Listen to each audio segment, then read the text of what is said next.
Religion is everywhere.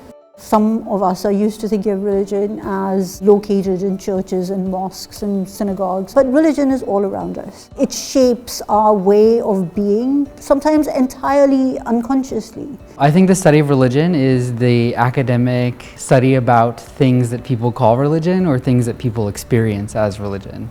It's the study of specific religious traditions on the one hand, so Christianity, Judaism, Buddhism, Islam, indigenous spiritualities, but it's also looking at religion as a way that people organize themselves in relation to each other, how the world works, cosmologies, gods, spirits, all kinds of other ways that we imagine how we fit into the world. The study of religion is the study of a human cultural phenomenon. We can do it through its arguments, that might be more philosophical. We can do it through studying people, that might be more anthropological or ethnographic. And we can do it through the study of texts and artifacts and material culture, that might be more historical. Most of us combine those modes in many ways.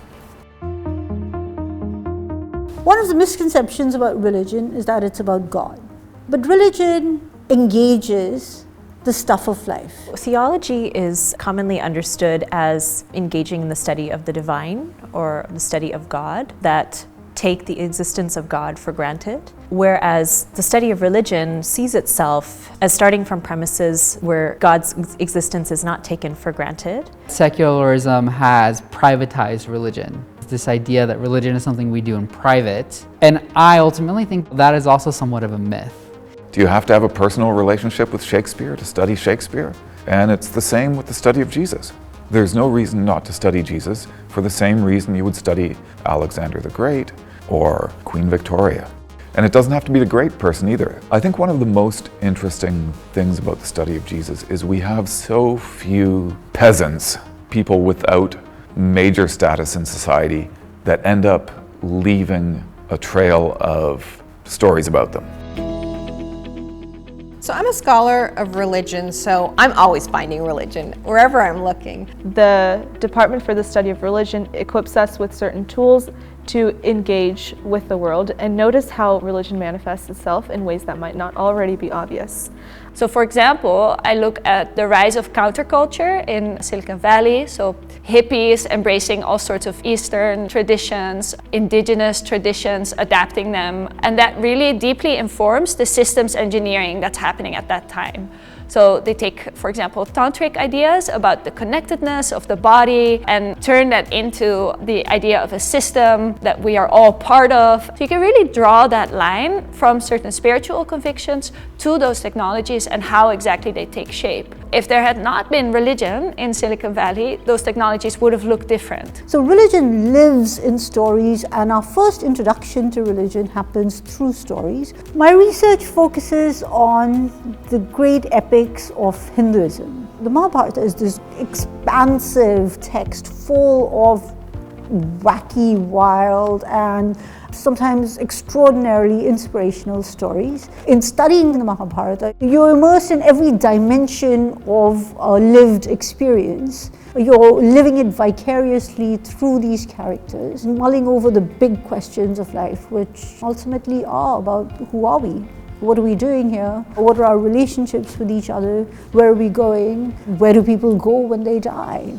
Religion in this way reveals itself in all kinds of extraordinary and unexpected spaces. I think it shouldn't be surprising that we would see Christian links to diplomacy when we consider the history of religion and empire. Christianity was already embedded in systems of international relationships, became formalized. That Christianity really was the stuff that motivated people to go abroad and motivated people to do things with foreigners. As a Canadian, if you want to think about what are our treaty obligations with Indigenous peoples, the question of treaty relationships are bound up with questions of religion, with questions of spirituality, with questions of what many Indigenous people call sacred promises. And we can't just understand them as contracts. They're actually more than that. Any Canadian needs to think about what treaties mean to them, which means they need to think about what questions of spirituality, sacredness, ceremony mean to them. I think it matters that we study religion because religion matters to a lot of people. in the world. It's not something that we should ignore, but rather we should learn how to critically engage with and make sense of. So what we call the West versus what we call the non-West comes out of a very particular religious history that is in many ways ongoing and shapes our current understandings of personhood, of humanity, and that has implications for understanding our current geopolitical formation and the profound inequities that come from it. And a big part of what we do as scholars of religion is kind of bringing those religious histories to the surface and showing that technologies aren't secular, that actually very little in the world is truly secular, when actually there isn't really much that happens where religion is not part of it.